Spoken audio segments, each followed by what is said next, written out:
Paz do Senhor, vamos colocar de pé. Você que trouxe a sua Bíblia, abra comigo em Salmos 24.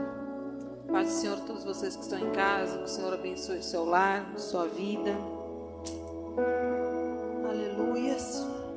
Amém. Salmos 24.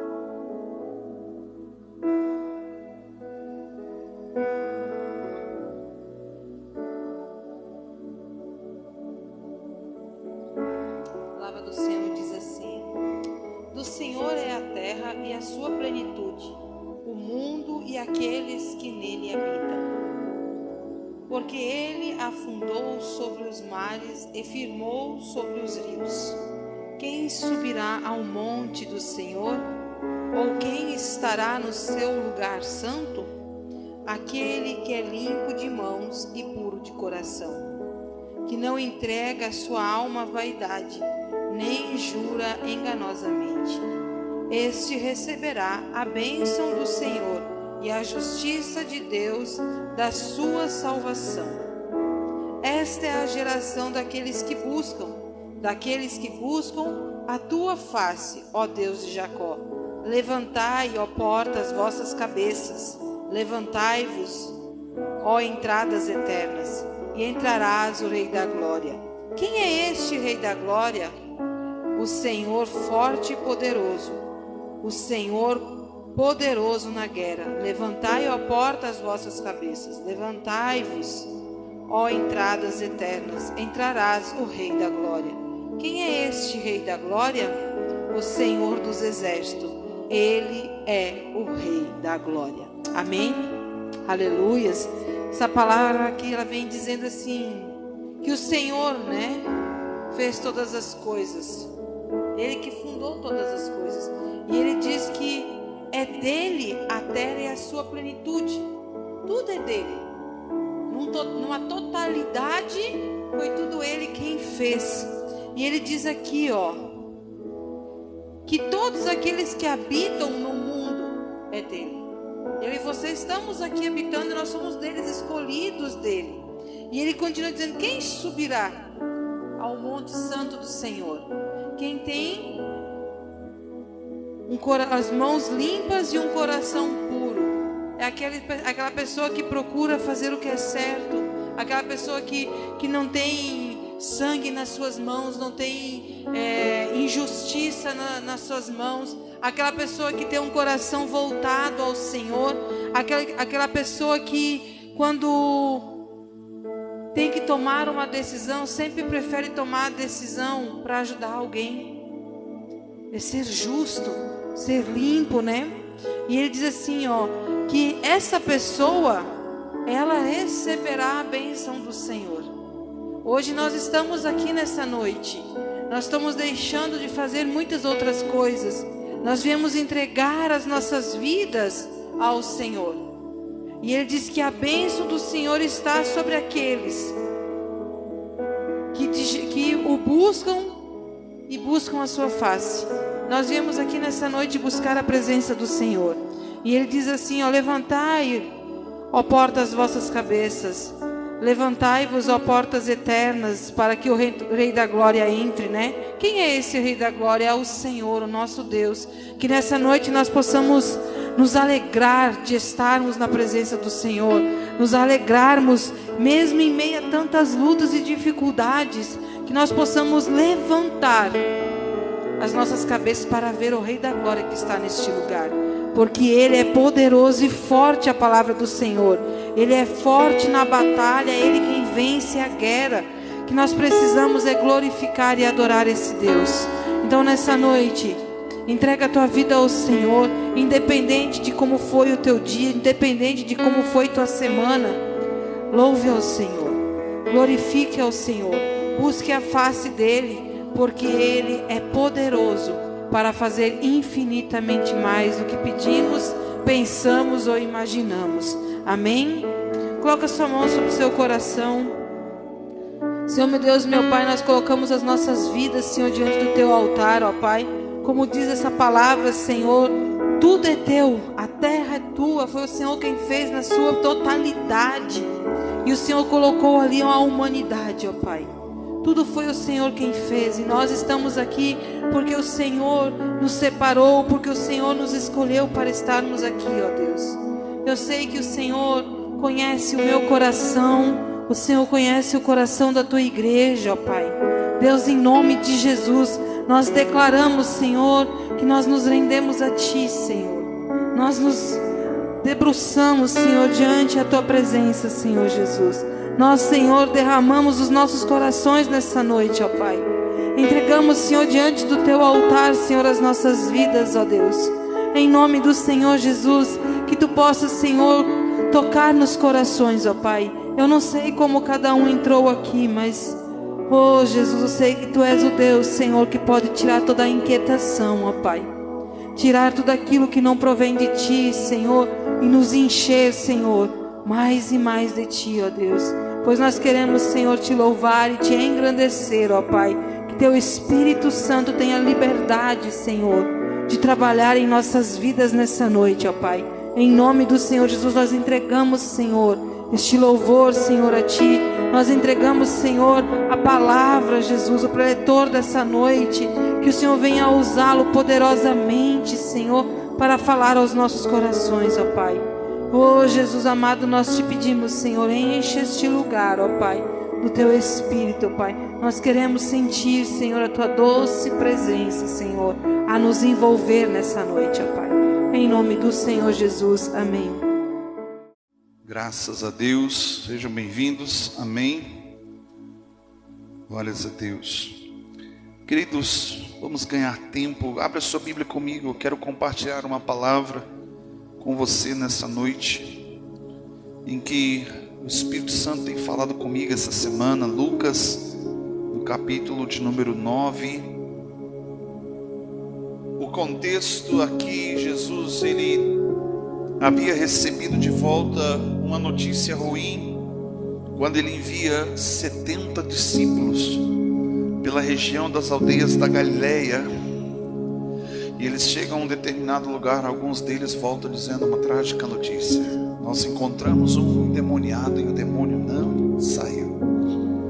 E aqui no versículo de número 37, fala assim: e no dia seguinte, quando todos desceram do monte, saiu-lhes ao encontro uma grande multidão. E quando um homem dentre a multidão clamou, dizendo: Mestre, peço-te que vejas o meu filho, pois ele é o único que eu tenho. Um espírito o toma e de repente clama e o despedaça e até espumar, só que o larga depois de ter todo ele quebrantado. Roguei aos teus discípulos para que o expulsassem, mas não puderam. Amém? Glórias a Deus.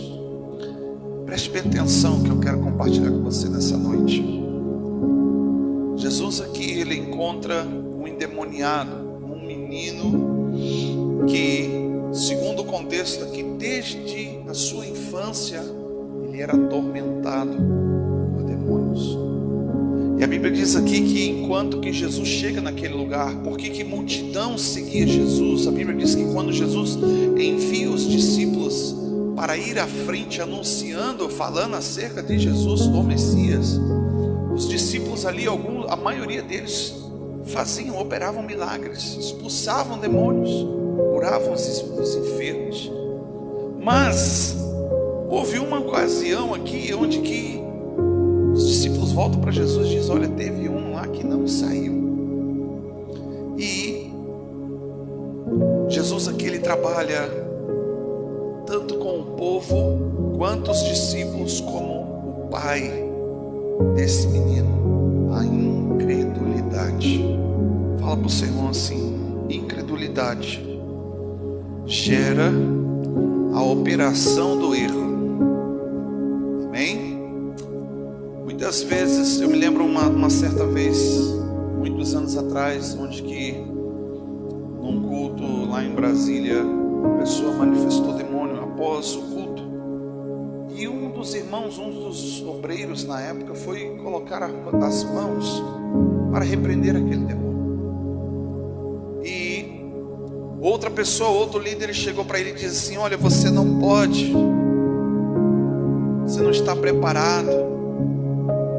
Outras ocasiões eu vi pessoas que estavam despreparadas para expulsar demônios, ou seja, comprar brigas, batalhas, guerras de outras pessoas.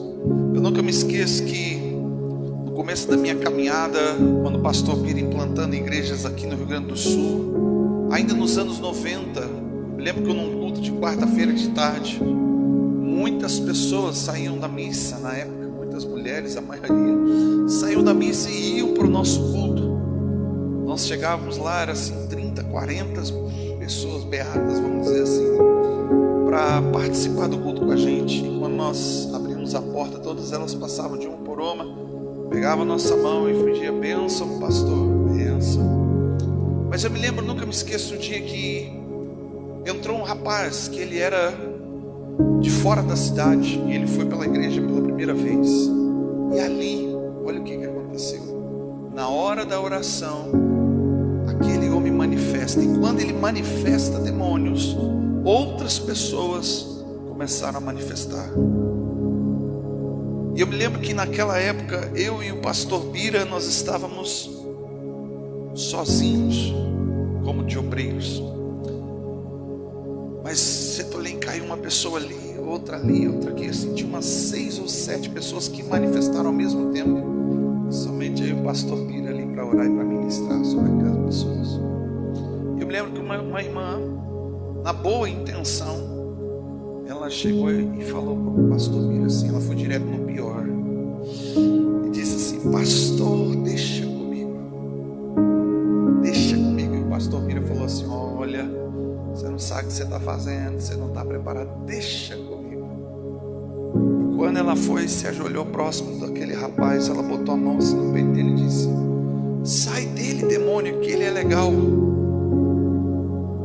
Aquele endemoniado, o demônio que estava sobre aquele rapaz, chamou ela pelo apelido, agarrou no pescoço dela, arrancou umas correntes e grudou na panturrilha, uma adentada que chegou a sair sangue. E ela pulou e dizia: ai, ai, ai, ai, aquilo assim, se não fosse uma comédia, né, se não fosse trágico, seria cômico. E aí, ali se levantou um questionamento: por que aquela pessoa, quando foi orar na boa da intenção, expulsar demônios, o demônio não saiu e fez o que fez com ela? Pois bem, a Bíblia também fala no livro de Atos que houve 2 irmãos que eles acharam interessante, bonito o que os apóstolos faziam, que Pedro, que Paulo oravam e as pessoas eram batizadas no Espírito Santo e demônios manifestavam. E eles acharam: bom, se eles fazem, nós também podemos fazer. Isso é uma boa intenção. Fala para o seu irmão assim: comprar briga despreparado é arrumar um problema. E a Bíblia diz que aqueles irmãos foram expulsar um demônio, e o demônio disse assim: eu não conheço vocês, eu conheço Jesus, eu conheço Paulo, mas vocês não. Eles oraram assim: em nome do Jesus que Paulo prega. Repete assim comigo: em nome de Jesus que Paulo prega. Enquanto que eles estavam ali, aqueles demônios manifestados naquele homem bateu. A Bíblia diz que eles levaram uma surra, bateu naqueles 2, que a surra foi feia, o negócio ficou complicado. Quem aqui já viu alguém possessa de demônio? Levanta a mão. A gente, no início, quando a gente começa a ter essas experiências, é um pouco apavorante. Mas quando você aprende com o tempo, com Deus, com a experiência, você vai aprendendo a lidar com aquilo. Mas no fundo, quando eu olho uma pessoa que ela está possessa de demônios, eu sinto compaixão, eu sinto misericórdia daquela pessoa. Por quê? Porque ela está vivendo um momento terrível. Ela está ali sob o controle de demônios. O destruindo cadeias espirituais na vida daquela pessoa. Eu sempre olhei para a palavra de Deus como que alguém que ministra sobre outra pessoa está comprando uma briga, uma batalha. A batalha espiritual, como eu já ministrei algumas vezes aqui, quando ela é pessoal, ela é na mente. E quando você está diante de uma pessoa para você orar por ela, além de ser na mente, você tem que colocar as mãos e impor sobre aquelas pessoas. A Bíblia diz que nós devemos expulsar os demônios, curar os enfermos. Então logo se gera uma pergunta: isso é para qualquer um? Sim ou não? Não. Isso é para quem está alinhado e ajustado em temor, cheio do Espírito Santo, cheio de unção, de poder. Não é porque o que você tem, o que você fez, mas é o que você carrega da parte de Deus. A Bíblia diz que Jesus, quando aqueles discípulos voltam dizendo: olha, os demônios saíram em teu nome. Aí Jesus olha para ele assim: vocês estão admirados porque os demônios lhe sujeitam. Nós precisamos entender uma coisa, queridos, que aquele que ministra na vida de outra pessoa tem que entender, sim, que por causa do nome de Jesus os demônios se submetem. Mas se você compra a briga de uma outra pessoa, de qualquer outra determinada circunstância, eu aprendi assim, que nós devemos orar. Quando você ora por uma determinada causa de outras pessoas, você ora até onde a tua unção alcança. Por quê? Porque tem momentos na nossa vida que a gente compra batalhas e brigas que a gente muitas vezes não tem entendimento e dimensão. Alguns dias atrás uma irmã começou a comentar e conversar comigo que ela desconfia que um parente, uma parente, estava envolvida com satanismo. Eu falei: olha, minha irmã, não mexe com isso não. Você já tem problema demais na tua vida. Tem ou não tem? Ela tem, pastor. E ela começou a me mandar fotos. Ela entrou lá escondido no quarto da criatura e começou a fazer vídeo. Olha aqui, pastor, olha só as roupas, isso, aquilo. Eu falei: deixa isso para lá, minha filha, você vai arrumar problema, você vai arrumar confusão. Porque eu sei que aquela mulher, ela tem dificuldade de orar por ela mesma, de vencer as batalhas dela mesma. A Bíblia diz que Jesus, ele fala assim, ensinando para os discípulos: pode um cego guiar outro cego? Ou seja, alguém que não tem unção, que não está capacitado, que não está usufruindo da autoridade que Jesus delegou, alinhado e ajustado, os demônios se sujeitam por causa do nome de Jesus. Mas e depois? Batalha espiritual é assim. Imagina Josi. Imagina a Josi. Ela vira uma leoa. Se ela passar, chega na porta da escola, tiver um rapaz grandão, do meu tamanho, mexendo, incomodando e brigando com o filho dela, vira leoa ou não vira? Você corre para cima defender teu filho. Aquela pessoa que está brigando com o filho da Josi vai entender que ela está comprando a briga do filho dela. Ela vai brigar com o filho dela e com ela. E toda vez que nós ministramos a vida de outra pessoa, nós estamos comprando brigas, batalhas espirituais. Compreende isso? O meu objetivo aqui nesta noite não é que você deixe de orar, mas é que você se posicione da maneira correta. Quando Jesus fala sobre oração, ele fala: quando que nós devemos orar? O tempo todo. Como?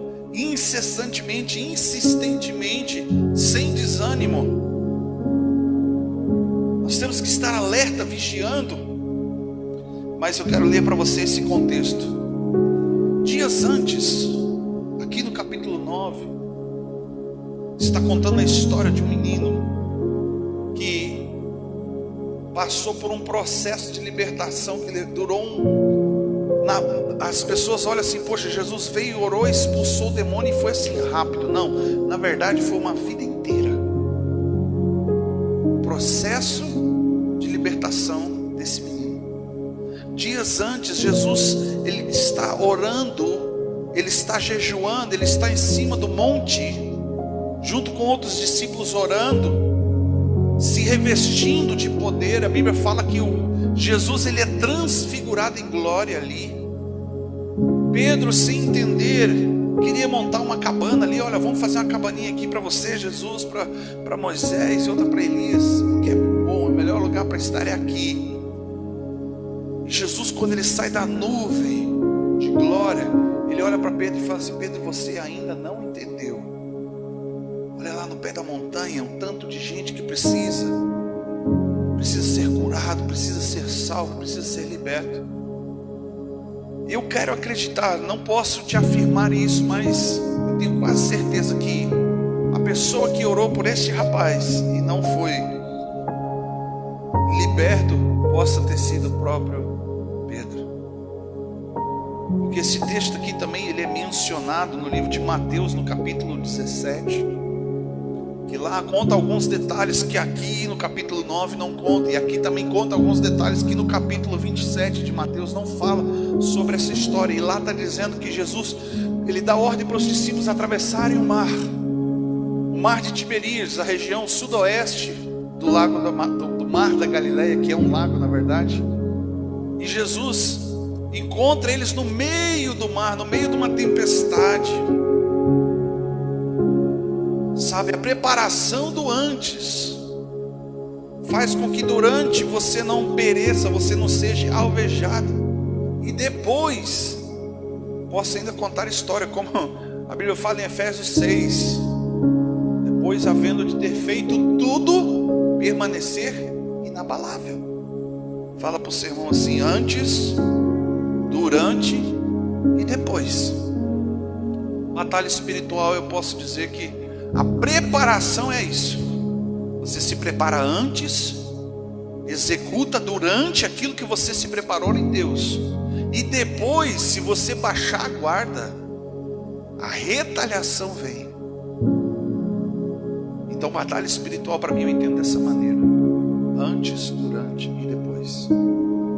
A Bíblia diz que Jesus aparece no meio da tempestade. Os discípulos estavam apavorados. Primeiro acharam que era um fantasma. Diz o texto que era uma tempestade sobrenatural da parte de Deus.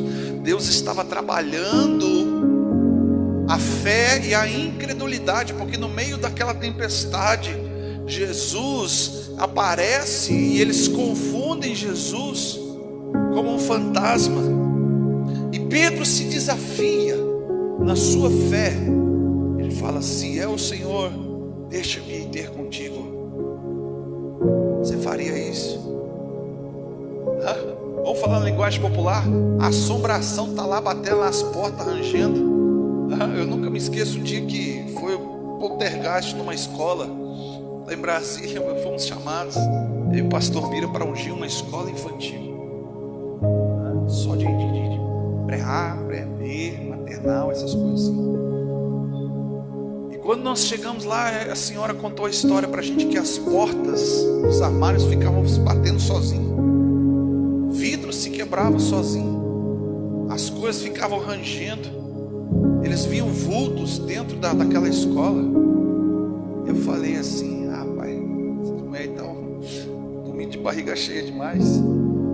E nós fomos, eu, o pastor Bira e minha mãe. Quando nós chegamos lá e ela contando isso, o pastor Bira falou: então vamos orar. E aí eu levantei e fui lá, como escudeiro, né? Segurando a latinha do óleo. Minha mãe e a dona da escola atrás da gente. Quando nós começamos a ungir as portas, começamos a ungir as janelas, nós entramos num ambiente espiritual. Queridos, eu tive vontade de sair correndo, porque de fato as portas começaram blum, blum, vidro começou a quebrar, livros caíam das prateleiras, era aquela coisa assim do Satanás, sabe? A mulher se abraçou da minha mãe abraçou dela, e elas começaram a chorar de apavorado que estava. E o sangue de Jesus tem poder, e o pastor dele estava amarrado, e jogava óleo, e a gente jogava óleo para todo que é lado. Quebrou umas 3 janelas aquele dia lá, mas que o demônio saiu, ele saiu. Sabe, queridas, a gente não pode subestimar Satanás. O teu inimigo, ele tem poder, ele não tem todo o poder, Mas é por isso que Jesus nos revestiu de autoridade.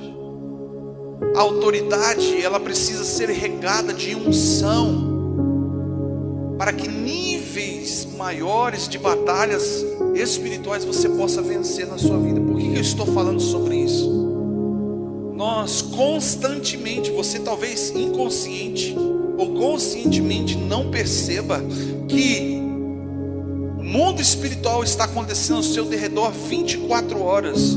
E tudo que acontece, as coisas boas, as coisas ruins, sempre são influências do mundo espiritual. Principalmente aquelas quando você escolhe fazer errado, escolhe pecar. O mundo espiritual, o diabo, os seus demônios estão lutando contra a sua vida para roubar, para matar e para destruir. Mas Jesus disse que Ele nos deu autoridade. A palavra de Deus diz que se nós nos sujeitamos a Deus, nós temos a possibilidade de resistir ao diabo, para que ele fuja de nós.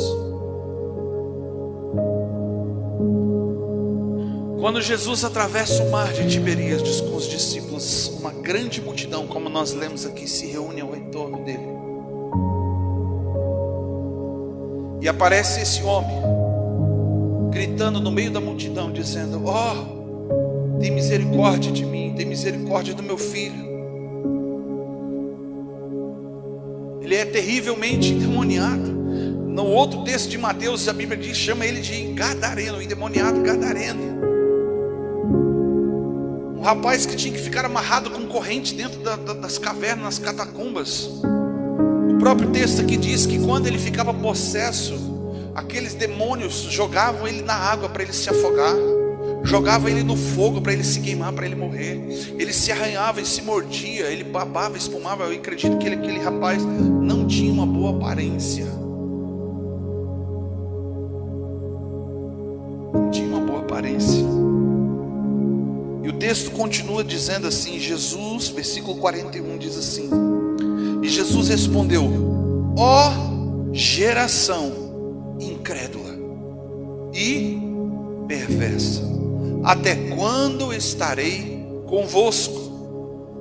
Traga-me o teu filho. Jesus vira para os fariseus, os escribas que estavam ali, os discípulos, aquela multidão que estava ali, e fala até para este pai. Ele anuncia para todos publicamente dizendo: ó geração incrédula. A incredulidade. Jesus envia os discípulos antes, falando que o Messias estava ali. É chegado o reino de Deus, que Ele curava, que liberta, que salva e restaura a vida das pessoas. E para não bastar isso, eles são municiados de autoridade, de poder, porque Jesus deu autoridade para eles, e eles curaram, eles expulsaram demônios. Mas naquele caso aqui não aconteceu, mas eles viram. Eu imagino que esse pai deve ter visto os discípulos ministrando uma palavra, falando acerca de Jesus, porque eles foram preparar o caminho para que Jesus chegasse. É como se alguém fosse enviado à frente contando uma boa notícia, um bom testemunho. Está vindo um cara aí que vai mudar a tua história. A tua fé começa, a tua esperança começa a crescer, a tua fé começa a florescer, e você fica numa expectativa. E aí os discípulos, eles começaram a ver os discípulos fazendo milagres. Só que quando ele foi orar por aquele rapaz, os demônios não saíram. Tanto o pai como aqueles discípulos provavelmente se frustraram. Não é porque a gente não crê. Sabe, queridos, eu entendo que cada um de nós temos uma medida de fé, temos uma porção de fé. Você pode ter, como esse recipiente aqui, que está um pouco mais da metade. Você pode ter um nível de fé médio. Alguns de você podem ter bem pouquinho, pode ter algo bem superficial. Alguns de vocês tenha talvez só um pinguinho. Você consegue ver um pouquinho de brilho no meu dedo ali? Um pinguinho que seja, que é aquilo que Jesus chama de grão de mostarda. Outros podem estar transbordando. Mas o fato é que quando Jesus chega, quando a palavra de Deus chega à nossa vida, quando esta unção que vem sobre nós, nós precisamos transbordar quando Deus ativa a minha e a sua fé. Deixa eu te fazer uma pergunta. Como que nós acrescentamos fé na nossa vida ao ponto de transbordar? A Bíblia diz que a fé, ela vem pelo ouvir a palavra de Deus. Se você está ouvindo a palavra de Deus, você está alimentando a tua alma, fortalecendo o teu espírito. Se você está lendo a palavra de Deus, você está orando a palavra de Deus, você está consagrando a sua vida, você está recebendo algo a mais de Deus, porque para viver e andar e caminhar no sobrenatural não é para qualquer um, é para quem desafia a si mesmo na fé. É para quem se desafia. Pedro disse isso: se és tu, deixa-me ir contigo. E Jesus fala: vem. E ele sai do barco naquela tempestade e ele começa a andar sobre as águas. Ele começa a caminhar num sobrenatural por meio da fé. A gente olha para a palavra de Deus e vê cada momento que Jesus cura alguém, ele diz: a tua fé te curou, a tua fé te salvou. Não importa, queridos, o quanto que você tenha, quando Jesus chega, se você tem pouco, se você tem algo superficial ou médio, você precisa ser ativado na sua fé a ponto de transbordar para que um milagre aconteça. Você quer ver isso? Versículo 42. Quando o menino vinha chegando, os demônios derrubou ele no chão e convulsionou. Ou em outras palavras, ele manifestou. Porém Jesus respondeu ao espírito imundo e curou o menino e o entregou ao seu pai. Todos ficaram admirados com a grandeza de Deus e maravilhavam-se todos e todas as coisas que Jesus fazia. E disse aos seus discípulos: abri bem os vossos ouvidos a estas palavras. O Filho do Homem será entregue nas mãos dos homens. Mas eles não entendiam isso, porque ele estava o quê? Encoberto, para que não compreendesse, e temiam interrogá-lo a esse respeito. No capítulo 9 também do livro de Marcos conta dessa mesma história. Vamos lá comigo, capítulo 9. Volta um pouquinho a sua Bíblia, capítulo 9, Marcos, capítulo 9.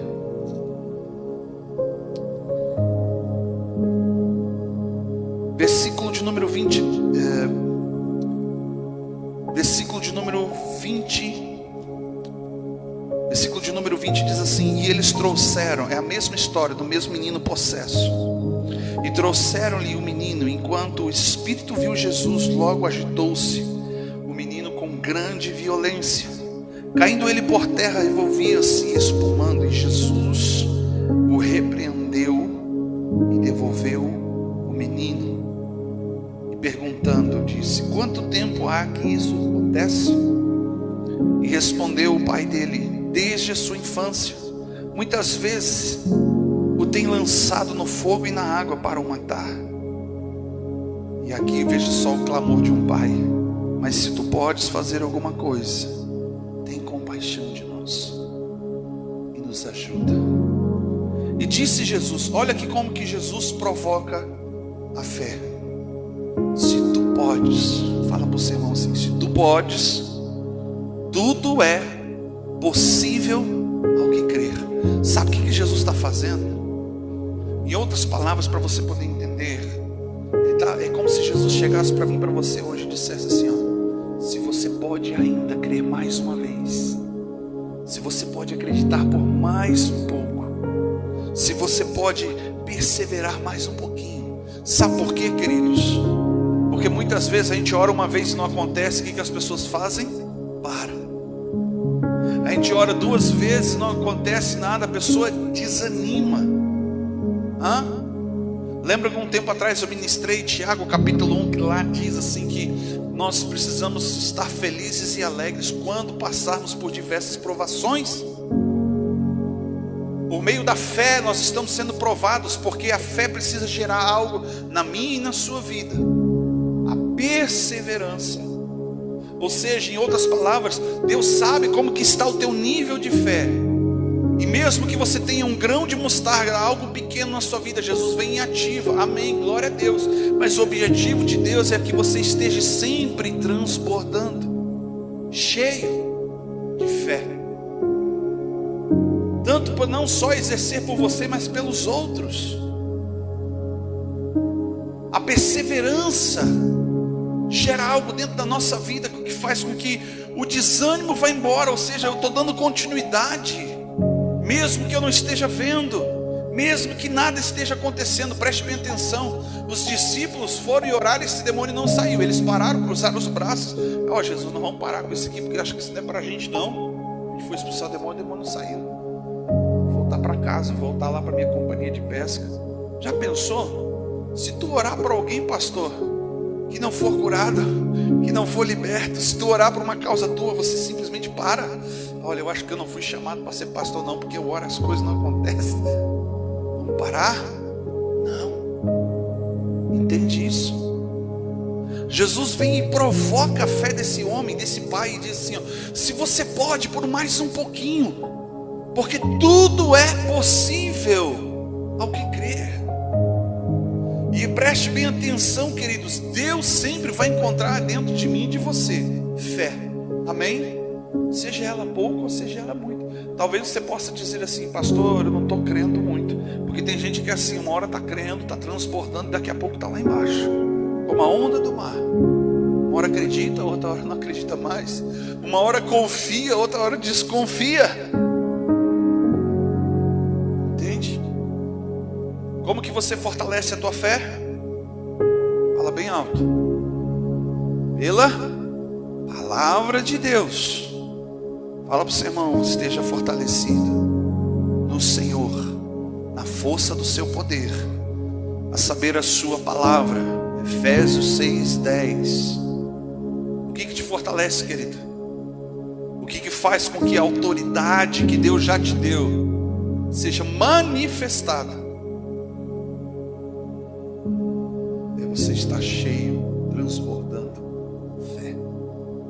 Final de semana passado nós tivemos a visita do apóstolo Jonathan, e Deus operou milagres, coisas sobrenaturais aqui. Carlos Barbosa também, não é, irmão Jorge? Tu caiu de novo? Misericórdia. Mas Jesus cura, amém? Ele chegou aqui semana passada ruim, e Jesus curou ele, não curou? Caiu de novo. Comprar um capacete, uma joelheira para o irmão. Aleluia. Comprar uma armadura. Não precisa comprar, é só tomar da armadura que Deus já deu. Aleluia. Vamos orar no final do culto também, querido. Mas preste bem atenção, meu irmão. Deus sabe como um pouco de fé que você tem aí dentro. Se a Bíblia diz que Ele é o autor da fé, e se quem não tem fé, a Bíblia diz, peça para Ele que Ele dá. Vamos fortalecer a nossa vida com fé. Vamos ler a Bíblia. Vamos ouvir a palavra de Deus que está sendo pregada. Porque quando você ouve, não só escuta. Fala para o seu irmão, não adianta escutar, tem que ouvir. Porque quando você ouve, ela entra no seu coração. Você tem um entendimento e aquilo provoca uma ação dentro de você. E a tua fé agora ela não é só mais circunstancial, ela é uma fé sobrenatural, porque você pega aquela fé que você já tem, que foi ativada, e coloca em ação prática. A mulher do fluxo de sangue claramente fez isso. Ela ficou sabendo, Jesus vai passar por aqui. Ela se colocou no lugar certo. E ela disse no seu coração assim, se tão somente eu tocar nas orlas da veste do Senhor, eu serei curada. E quando Jesus começa a passar, uma grande multidão vinha passando com ele. Todos que estavam ali querendo tocar em Jesus também para serem curados, libertos. E aquela mulher se desafiou de várias formas, tanto na sua fé. Primeiro ela colocou no seu coração, a fé foi ativada, e agora ela começa a colocar em ação. Ela talvez se gatinha, sei lá, sai se arrastando pelo meio das pessoas ali, e toca em Jesus, nas orlas do manto da sua veste, a Bíblia diz. Jesus para, porque olha o que diz naquele texto assim, Jesus para assim: alguém me tocou. Pedro, como sempre: Senhor, tu está de brincadeira, todo mundo está te tocando, todo mundo está te apertando, todo mundo está querendo chegar perto de você, e você pergunta: quem foi que te tocou? E Jesus responde: não, alguém me tocou diferente. Alguém fez aquilo que ninguém está fazendo. Alguém tocou em Jesus com fé. Alguém alcançou o coração de Deus como ninguém estava alcançando naquele dia, naquele momento. Jesus responde: porque de mim saiu virtude. Em outras versões diz poder. Você compreende isso? E aqui no texto aqui de Marcos 10, ou Marcos 9, versículo 24, preste bem atenção que eu falo para você que você tem. Olha para você, irmão, assim: você tem fé? Pergunta para ele: você tem fé? Mesmo que seja um grão de mostarda. Não? Você precisa crer. Amém?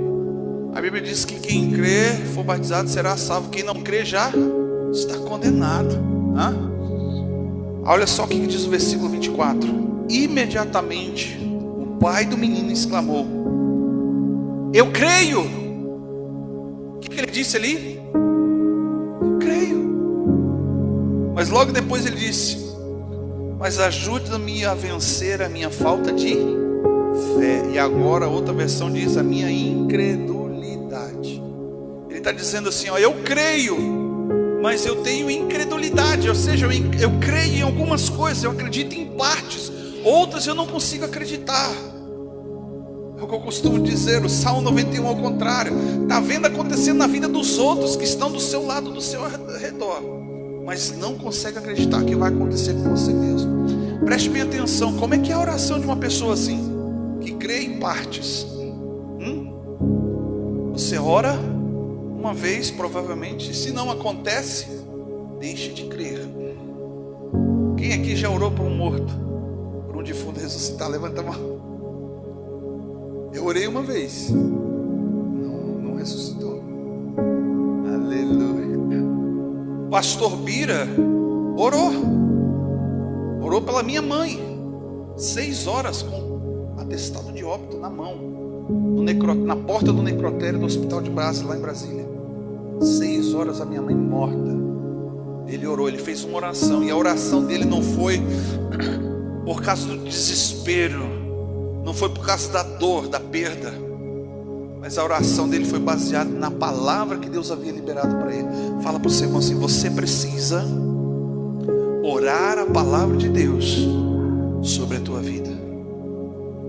1989, pastor Bira, minha mãe, o meu irmão mais novo, na época tinha uns 3 anos e pouquinho, sofreram um acidente de carro, e naquela época não era obrigatório o cinto de segurança. A minha mãe baixou o banco, estava com meu irmão deitado no colo dela, 2 e pouco da manhã, e o pastor Bira dormiu dirigindo, e o carro bateu no meio fio numa estrada e capotou 7 vezes. A porta abriu e minha mãe voou para fora do carro com o meu irmão. E quando ela voou, ela disse que ela só lembra de ter segurado o meu irmão para ele não se machucar. Ela protegeu o menino com o corpo. Ela caiu de cabeça no asfalto. Ela rachou o crânio, abriu daqui de trás até aqui na frente. Meu pai disse que, com detalhes, que ficou mais ou menos uns 2 dedos abertos, assim, que ele viu o cérebro. E quando ele saiu do carro, ele tinha uma palavra sobre a vida dele. A promessa de Deus que ele tinha recebido uma semana antes era: nenhum dos teus ossos serão quebrados. Nenhum dos teus ossos. E não aconteceu absolutamente nada com ele. Mas a palavra que tinha de Deus sobre a vida da minha mãe, porque minha mãe até aquele momento, ela ficava batendo de frente com Deus. Ela não acreditava. odiava crente. A palavra que ela tinha de Deus sobre a vida dela é: Deus vai te quebrar toda, para que tu saiba que Ele é Deus. Fala para o seu irmão assim: ai, ai, ai, ai, ai. Nunca me esqueço disso. Isso foi um marco na vida da nossa família, ministerialmente falando, porque ali começou o ministério do pastor Miro. Foi a primeira vez na vida que ele ouviu a voz de Deus. Enquanto que ele estava pegando o meu irmão no colo, meu irmão estava também com parada cardiorrespiratória, bateu, ele caiu com a cabeça, quebrou clavícula, rachou o crânio. Ele pegou meu irmão praticamente morto no colo. Ele levantou e clamou: Deus, o meu filho, tem misericórdia. E ele ouviu uma voz que dizia assim: Ele salvou teu filho e a tua esposa. Naquele momento meu irmão começa a chorar. Eles são socorridos. No meio do caminho ele ouve outra voz, que não era a voz de Deus. A outra voz dizia assim: deixa ela morrer. Você vai se tornar um viúvo. Viúvo, você vai ter status, você é novo, você vai casar de novo. Qual era a voz de Deus, querido? Que voz que ele tinha que ouvir? Na época ele tinha lá seus 20 e pouquinhos anos de idade. Que voz que você vai ouvir e dar crédito nessa hora? Entende? Lembra que eu falei aqui, 2 Tessalonicenses, capítulo 2, versículo 10 e o 11 diz assim, ó, que a operação do erro faz com que as pessoas deem crédito à mentira. A incredulidade faz com que você prefira a mentira do que a verdade. Qual era a voz que ele precisava ouvir? Naquilo que ele acreditava, naquilo que ele cria. A voz de Satanás dizendo: deixa ela morrer. Para finalizar aqui todo o detalhe aqui desse acontecimento, eu estava amanhecendo no hospital de base em Brasília. A junta de médico tinha feito todos os exames de ouvir batimento, respiração, pressão. Minha mãe estava morta. Mandaram ela para o necrotério. Meu pai agarrou na maca e disse assim: vocês não vão mexer na minha mulher. Deixaram ele na porta do necrotério. Os enfermeiros já estavam avisados com aquelas injeções que a gente costuma brincar, dizer de amansa boi, né? Derrubar elefante. Porque eles acreditavam que meu pai teria a qualquer momento um surto. E a Bíblia, ele conta que ele sentou na maca, colocou a minha mãe sobre o colo, ajeitou as mãos. Quando passou aquela adrenalina, o corpo dele começou a ficar dolorido. Ele contando pra gente que até os fios do cabelo da cabeça dele doía. Ele fez assim: faz assim comigo. Quem que tá assim hoje? Respirando fundo. Quando você não tem mais força, você não tem mais condição nenhuma, ele orou. Ele não gritou, não esperneou, não teve um surto. E a oração dele foi: Deus, eu amo essa mulher, mas agora ela está morta. Por causa da tua palavra. Qual foi a palavra que ele recebeu? Ele salvou teu filho e a tua esposa. Por causa da tua palavra, traz ela de volta. É no momento que a gente pode ter um pouquinho, aquele fiozinho, né? A gente pode ter uma fé mediana, mas é nesse momento que a gente precisa de uma palavra de Deus, que vai ativar a tua fé e você transborda. Olha a oração: por causa da tua palavra, não foi por causa da minha. Você compreende isso?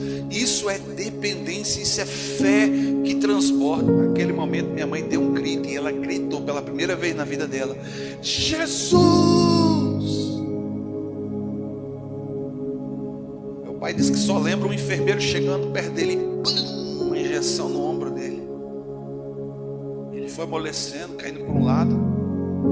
Chegou os médicos gritando: o que foi que aconteceu? Segura daqui e dali. Ele disse: não fui eu. Ele foi apagando. Ele só lembra do médico perguntando se não foi ele, quem foi. Ele disse que só viu o dedinho da minha mãe levantando.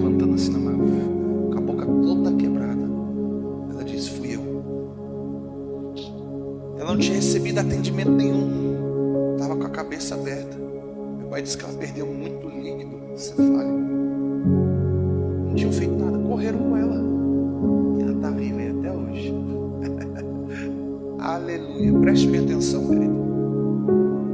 O que importa é que você tenha fé. Se ela for como um grão de mostarda, Jesus diz que a possibilidade de um grão de mostarda é dizer para este monte: lança-te daqui e vai para lá. E assim será feito. Olha só, este homem aqui, este pai reconhece. Ele reconheceu: eu tenho esse pouquinho de fé, mas tem coisas que eu não consigo acreditar. Me ajuda. Versículo 24, ele diz assim: ajuda-me a vencer a minha falta de fé. Eu acredito, talvez a fé de algumas pessoas sejam circunstanciais. Eu te garanto uma coisa, querido: se você vê um homem se levantar, que você conhece, que talvez passou uma vida inteira numa cadeira de roda, e quando começarmos a orar, aquele homem se levantar, você acredita, porque você está vendo. Alguma coisa acontece dentro de você e você começa a explodir. Sim, há uma atmosfera de fé nesse lugar, amém? Mas olha o que Jesus diz. Isso é mais desafiador ainda: bem-aventurados são aqueles que não me viram, mas creram. Isso cabe a mim e a você.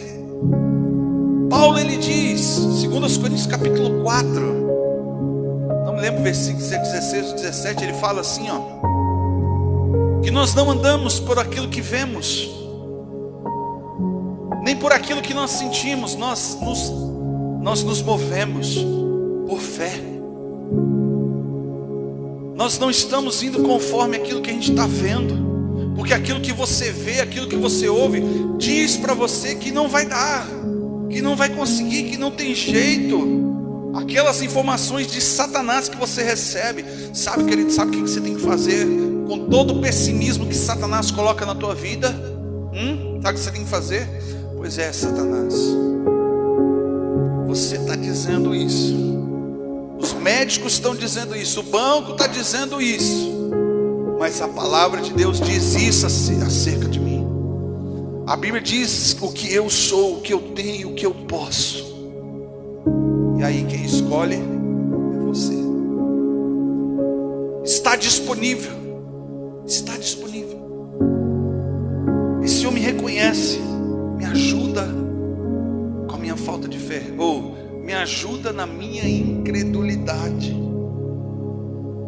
E aí, vendo Jesus, versículo 25, que a multidão corria, repreendeu o espírito imundo e disse: espírito mudo e surdo, a ti te ordeno, sai dele e nunca mais entre nele. E o espírito, clamando e agitando-o com violência, saiu, deixando-o como morto, a ponto de que muitos disseram: este aí morreu.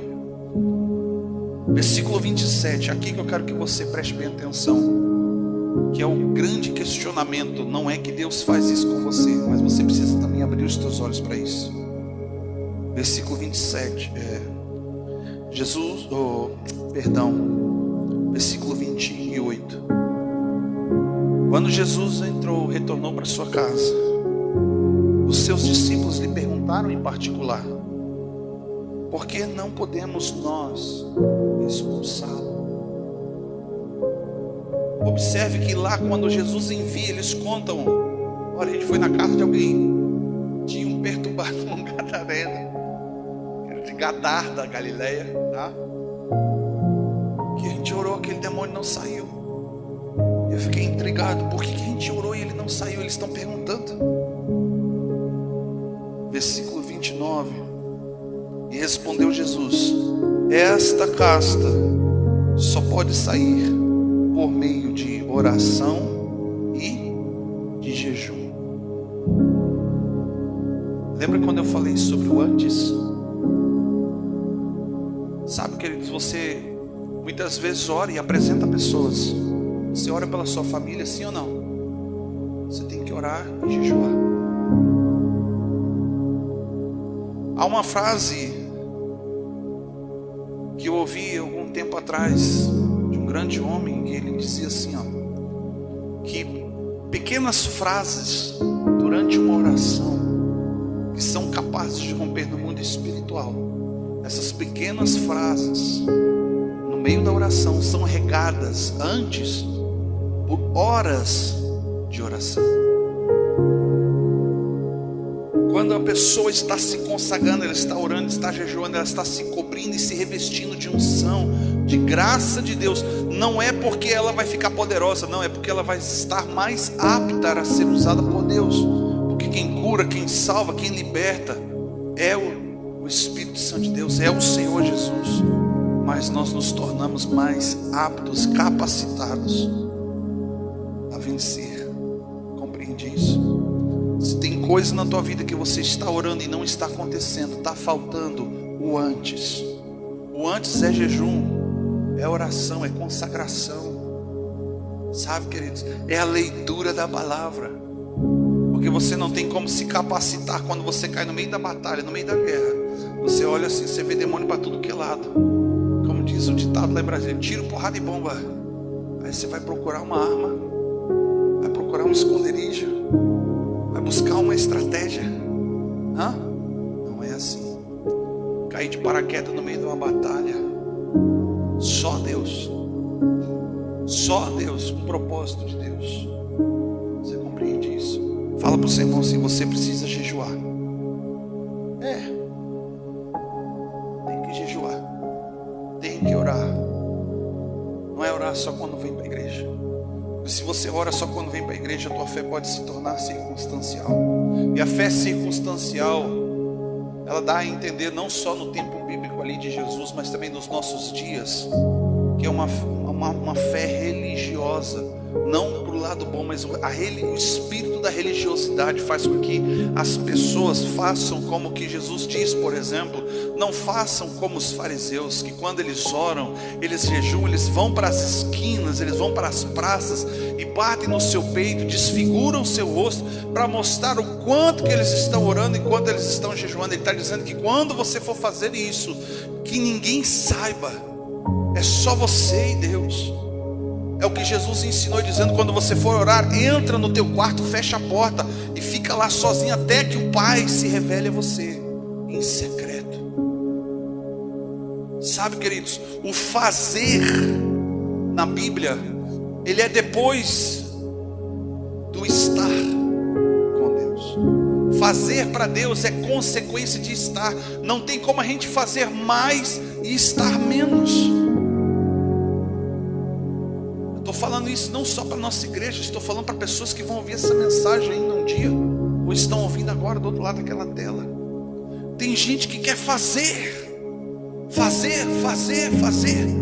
mas não tem quarto de oração, não tem palavra, não tem Bíblia na sua vida, não tem jejum. E aí quando pega uns cramunhão desse aí, né, as pernas bambeiam, o capeta agarra no calcanhar e vai te morder, vai te arranhar todinho, você vai apanhar, querido, vai apanhar.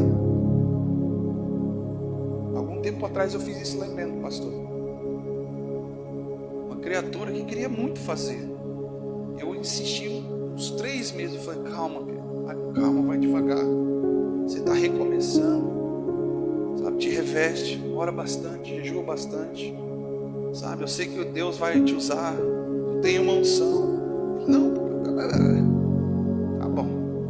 Chegou um dia lá no culto, cara, que desceu uma treva lá em Bento, naquela igreja, e na hora que eu terminei a mensagem, eu falei: vem aqui pra frente.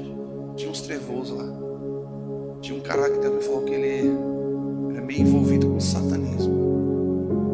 E aí eu falei assim, virei pro rapaz e falei assim: toma aqui. Dei o microfone para ele, Jorge. Ele olhou para mim: o que eu faço? Eu falei: ora, você não quer ser usado? Ora aí. Sentei no meu teclado e comecei a tocar e cantar. Aquele cara não sabia o que fazer.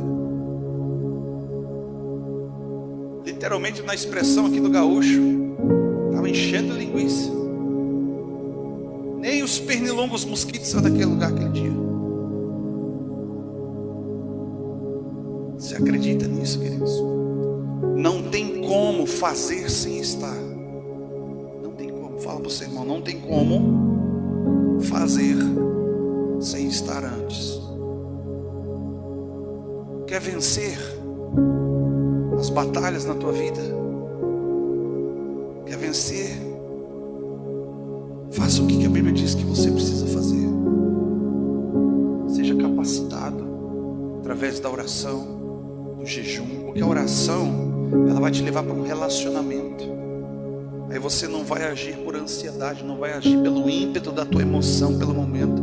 Não, do contrário, você vai se sujeitar, porque agora você está ouvindo uma voz que fala mais alto dentro de você, e fala mais alto do que todas as outras vozes que falam dentro de você. Aí você vai reconhecer: olha, Senhor, eu acredito em partes, mas naquilo que eu não acredito, naquilo que é fraqueza, me ajuda. Você vai conseguir olhar mais para dentro.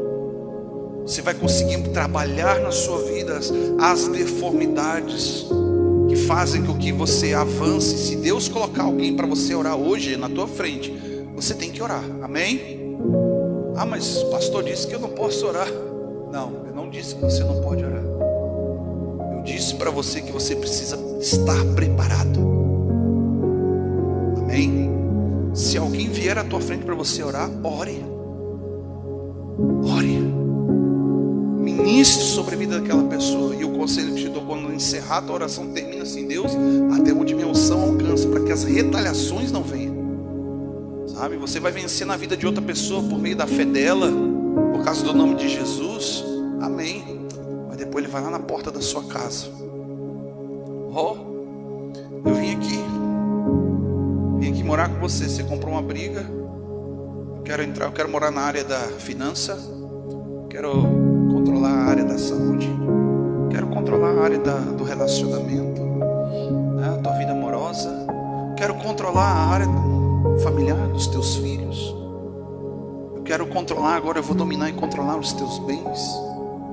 Aí você chega na casa do pastor, liga para o pastor, vem para a igreja e diz: pastor, não é justo, eu não sei por que está acontecendo isso comigo. E eu vou te ser bem sincero, queridos, eu sofro junto com a igreja, porque a gente ensina, a gente fala. Vocês já ouviram isso? Já quantas vezes eu falei para você: vamos orar, vamos consagrar, sabe? Vamos ser mais fiel, vamos ser mais justos, vamos ser mais íntegro, sabe? Vamos deixar o Espírito, vamos ser cheios do Espírito Santo de Deus, vamos deixar o Espírito Santo agir por nós, sabe? A gente sempre bate na mesma tecla. Porque a gente para aqui nesse versículo 24: incredulidade. E aí, a operação, Deus permite a operação do erro, ou seja, o engano de Satanás, ele te envolve de tal forma que a verdade se torna mentira para você. E a mentira se torna uma verdade, e você escolhe a mentira mais facilmente do que a própria palavra de Deus. Deus está falando: levanta-te, Jonas, vai, sobe a grande cidade de Nínive. Aí você chega lá no porto e vira para o lado contrário, vai para Tarsis.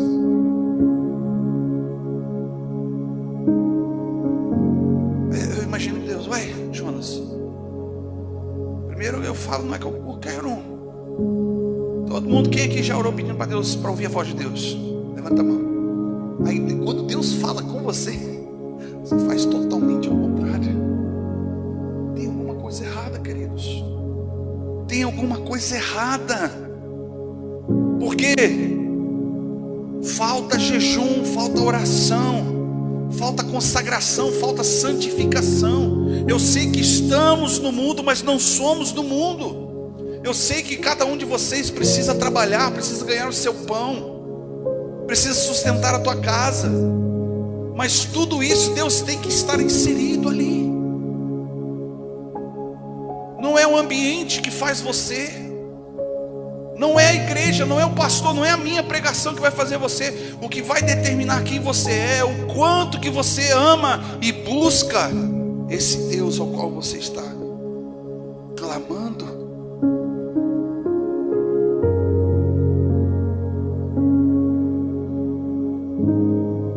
Vamos colocar de pé. Talvez hoje a tua oração seja essa: Senhor, me ajuda na minha incredulidade. Talvez a tua oração seja essa: Senhor, me ajuda no meu desânimo. Já orei tanto. Eu oro tanto tempo pelo meu marido, pela minha mulher, pelo meu filho, pela minha filha. Eu oro tanto pelo meu trabalho. Eu oro tanto tempo pelas minhas finanças, pelos meus bens, Senhor, e nada acontece. Continua, queridos. Deus está mostrando para você como está a tua fé. Abalável, circunstancial, superficial, ou você está transbordando, e tudo que Deus quer é transbordar na sua vida. Você não precisa ver para crer, mas você precisa acreditar naquilo que Deus está falando sobre você. Feche os seus olhos. Pai, em nome de Jesus, eu te peço, Senhor, que nesta noite o teu Espírito Santo venha mover e falar dentro do coração de cada um aqui, Pai. Em nome de Jesus Cristo, Pai, alcança aquelas pessoas que estão do outro lado desta tela. Não sabemos, ó Pai, como que está o coração. As circunstâncias, Pai, podem estar desfavoráveis. A fé, Senhor, esmureceu. A fé está esfriando. Alguns, Pai, estão abandonando, apostatando da fé, lançando mão. Estão até, Senhor, meu Deus, meu Pai, questionando e julgando e até culpando o Senhor, o causador dos seus problemas, porque o Senhor disse A e aconteceu B.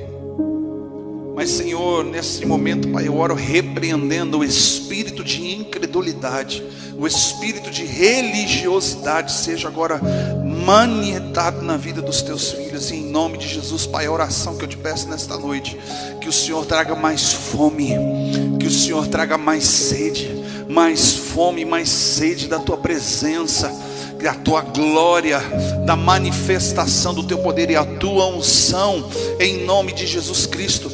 Nós repreendemos, ó Deus, em nome de Jesus Cristo, este demônio, Senhor, meu Deus, meu Pai, que vem com esse veneno sorrateiramente, meu Deus, meu Pai, para, Senhor, meu Deus, meu Pai, atacar a vida dos teus filhos, seja repreendido em nome de Jesus.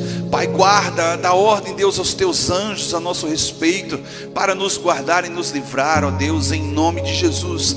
Capacita os teus filhos a vencer, em nome de Jesus. Nós repreendemos as palavras de derrota, de destruição. Nós destruímos agora, Senhor, meu Deus, meu Pai, toda a inveja, o olho gordo, Senhor, meu Deus, meu Pai, o olhar altivo, os soberbos, Senhor, meu Deus, meu Pai, sejam abatidos agora em nome de Jesus Cristo. Nós repreendemos, Senhor, meu Deus, meu Pai, o espírito de orfandade. Nós somos teus filhos, nós temos um Pai, nós temos um Deus que é por nós e que quando clamamos Ele intervém em nosso favor. Por isso, ó Deus, aumenta e acrescenta a fé, meu Deus, em nome de Jesus Cristo, Pai, por meio, sim, Senhor, de oportunidades para crescer nesta noite, Pai. Assim nós oramos, Pai, para que os teus filhos sejam, meu Deus, meu Pai, fortalecidos no Senhor, na força do seu poder, em nome do Senhor Jesus Cristo. Amém.